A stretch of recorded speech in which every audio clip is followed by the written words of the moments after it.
Thank you, Greg. It's really easy to talk about Martha Chestem, Marty as she was known to most people. Not only was she a member of the founding committee of this chapter, but for more than 40 years she was active in a variety of leadership roles. Marty was a native of Nebraska, and although she traveled widely the rest of her life, she never forgot her roots. She tried to get back to the state at least once a year, very often in late March. She went at that time, which is still often winter in Nebraska, because at that point thousands and thousands of sandhill cranes are massing on the Platte River. It's one of the North America's natural spectacles, and she loved seeing them every year. She graduated from Hofstra University on Long Island in history. History and birding were the two major interests that animated her entire adult life. She credited her mother with her interest in nature, but for most of her childhood and early adulthood, she really didn't pursue any kind of nature study with any enthusiasm. It was only after she went to Social Security Administration in Baltimore that she was assigned to various regional headquarters in various parts of the country. One of her first assignments was to a city in Texas. And as the weekend approached, a person in the office said, "Marty, I'm going on a bird trip this weekend. Would you be interested in going with me?" Well, Marty didn't have anything else to do. She didn't know very many people. She said, "Sure, I'll be glad to." And that was the beginning of her birding journey. That was the mid to late 1960s. And it was a fortuitous time, not only being in Texas, because after all, birding there is really excellent. But now she realized that everywhere she was assigned, she could bird. So she made sure that every weekend, that, or at least every time she was assigned somewhere, she planned at least one weekend that she could bird. The late 60s, the 70s, the 80s were a time of great change in the birding world. Oh yes, there had been a lot of birding for 100 years, but changes had been slow. Optics were pretty basic. But during those periods, in the 70s and 80s especially, there was a tremendous improvement in optics. There was an explosion in the number of print material, books, field guides, magazines that were published. And there were a number of individuals who were very good birders who started some travel groups. For a single woman with disposable income, this was something that Marty found very attractive. The American Birding Association was founded in 1968. Marty was an early member. The organization was designed mostly to encourage birding as a sport. Their first convention was held in 1973. Marty was there. It was in Kenmare, North Dakota. Wide spot in the road, population about 1,000. An influx of more than 100 people obviously strained most of the town. They didn't have room for commercial motels, lodging, meals for everyone. Few people were housed with local individuals. They used a church hall as their venue for food, and some of the ladies of the church volunteered to cook and serve the meals. They got around by school bus. It was the middle of a Midwestern summer, but they had a fantastic time. They saw all the prairie and pothole birds that they had come for. Marty was just as anxious and just as quick to sign up for one of the first trips to Adak, Alaska, one of those islands way out on the end of the Aleutian chain. There were some buildings and an abandoned naval base that had been given or allowed to be used by a travel group. Very Spartan accommodations, but of course the birds were fantastic. Marty was not one to complain, and she sort of figured that the surroundings, the lodgings, the food was part of what you paid, the price you paid in order to get the good birds. She did, however, on several occasions say that her strongest memory of that trip was not any particular bird, but instead the huge cans of baked beans and SpaghettiOs, which were a prime part of the menu. She birded avidly, almost everywhere. Within 10 years, she had been to all the states of the Union, most of the provinces in Canada, and her life list was well over 500. One of the items that was passed on, things found when she moved to Colorado in her last years, was an appointment calendar for 1982. This is probably the year that she retired, and it gives a good insight into the kinds of planning and the travel that she did in just a single year. This is a calendar that all it contains is the date, location, weather, and a list of birds in Latin. Now, Marty was not a Latin scholar. Presumably she did this just as an intellectual exercise. Birds were one of the aspects of the biology that had common names, so she didn't have to try to memorize Latin names. This lasted for about 4 months, and as her travel began picking up new birds added to her list, she gave it up. But it starts January 2nd with a pelagic Christmas count out of Ocean City. Then there was a period of about 3 or 4 months when she did only local birding. She was the convention chair for MOS in mid-May, so she was heavily involved with planning that. Once that was out of the way, that was on the eastern shore of Maryland at a time when the state group met on the eastern shore for every convention. Once that was out of the way, she then could really get involved in travel. She went to Point Pelee for warblers, made a side trip for Kirtland's warbler at Grayling, Michigan. In June, she had a double trip that went from northern Minnesota, North Dakota, up to Manitoba, Churchill, Canada, and came back. She spent a week at Cornell in Ithaca, New York, at a workshop. Spent a week in the summer at Hog Island, Maine. In the fall, she was at Cape May, New Jersey, for the hawk migration.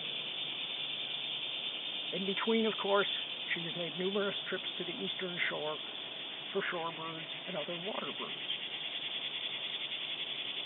In November, she attends the North American Bluebird Society convention in North Carolina and finishes the year in December in Texas, Corpus Christi to Brownsville. Quite a year, and this was a useful example.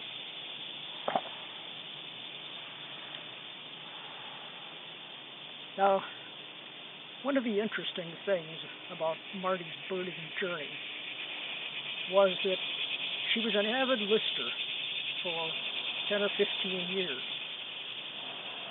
And by that time, we get into the 1980s.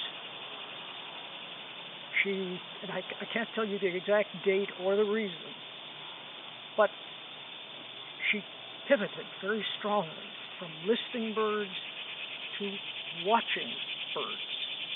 In the oldest and most general sense of the term. She became a bird watcher. What does this mean? It doesn't mean that she stopped adding new species. She didn't stop traveling. She still enjoyed being with her friends and birding with them. But now her focus was much more strongly on bird behavior. She moved more slowly, spent a lot of time sitting or standing, just watching, listening. She wasn't keeping a journal. She wasn't doing this for publication. She was simply doing it for personal enjoyment. One of the interesting things about that was when she moved from listening to watching, she stopped giving out any numbers. Originally, we knew she had over 500 species, and at a time when, if you were a birder in the U.S., continental U.S., the holy grail of birding was to get 600 species. Well, we knew Marty had close to 600 or over because she'd been everywhere. You couldn't mention a bird she hadn't seen. But once she pivoted away from bird watching, she absolutely refused to give out any numbers. She figured it was a personal thing. We have no idea how many species she ended up with. Not that it makes a whole lot of difference, because many people go through this same change in their birding life. Even though Marty had many elected and appointed offices in the Bird Club, including vice president and president of both this chapter and the state MOS, she was, and she was active for decades. There are aspects of her personality that I think of that have little to do with her leadership. One of them certainly was that she had a creative side, and she collected cartoons, bird cartoons. She got them out of magazines, newspapers, friends sent them to her. One day in the mid-1990s, she pulled out all of her collection, laid them out, and she had some sheets, 12 by 16 sheets of paper. And she began arranging single-panel cartoons, half a dozen or so, to each of these pages. Glued them down. When she had 6 or 8 different designs, she hauled them off to the local Kinko's. Remember Kinko's? They had a store in downtown Columbia. And she fiddled and changed and moved. When she was satisfied with the results, she printed off 50 copies. Took them to the person who was in charge of the Howard County Bird Club potluck and said, "Here, you have placemats for the next potluck." Well, Marty's cartoon placemats were an obvious hit. They're a great icebreaker, and for more than a decade, she added to or changed and basically gave the placemats to the club. Another aspect of her personality that is not always appreciated, perhaps, is she was willing to take on jobs that nobody else wanted. The best example I can give you is that she was able to master bulk mail regulations for the U.S. Postal Service, which were not only arcane and many, but changed with irritating frequency. Now, I won't go into why this chapter was mailing at Maryland BirdLife, but MOS, the state organization, bought a bulk mail permit at the Columbia Post Office so that we wouldn't have to haul the magazines into Baltimore. And in exchange for that, we were allowed to mail our newsletters on that same permit. Well, as the saying goes, you don't get something for nothing.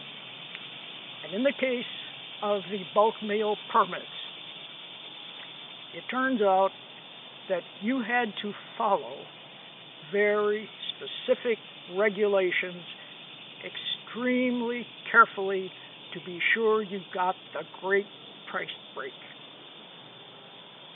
We had, and I think Karen Blum mentioned earlier today to me, she remembered being part of these parties, these mailing parties, where we'd get 10, 12, 15 people together to mail an issue of Maryland BirdLife. Marty was in charge.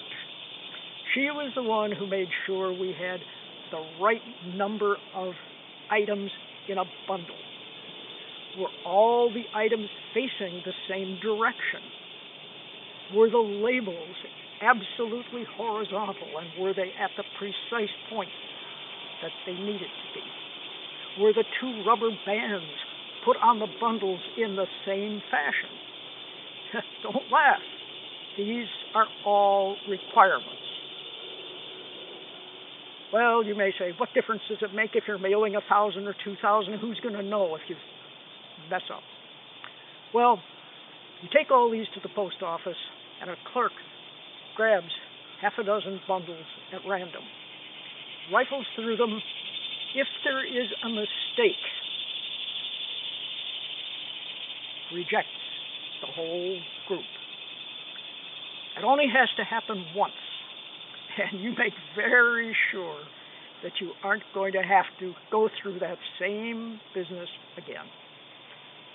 There's no question that MOS and the Howard County Bird Club owe Marty an immense debt of gratitude. The third thing that comes to mind when I think of Marty has to do with the ability to say thank you to as many people as possible. Having had experience as in leadership roles in the organization, Marty knew that there is a core group that is the public face of the group. Does a lot of work, puts in many, many hours. But she also knew that no small group can be an effective can take care of an effective organization all by itself. You need dozens and dozens of people, sometimes contributing a few hours, one particular job. And she thought that all these people should be thanked. So she took it on herself. Nobody appointed her, nobody elected her to say thank you. She just decided she saw a problem and she was going to fix it. As she traveled around the state, she'd stop into antique shops, ask them if they had any old picture postcards, unused, of course. And if they did, she'd pick up a batch, take them home. And when she saw something that someone had done, she'd grab a postcard, write a short note, mail it off. She did this for decades. There were a lot of people who should have been thanked who weren't, because this was not an official job. But she certainly reached a great many people, and this was part of who she was. Marty would have been thrilled to know that some of her generous bequest was going to create shorebird habitat here at Waterford. Shorebirds and corvids were probably her two favorite groups of birds. She spent a week at a workshop in Maine learning about shorebirds. Every spring and fall, she made multiple trips to the eastern shore. And you can be sure that she would have appreciated the opportunity to see shorebirds here in Howard County.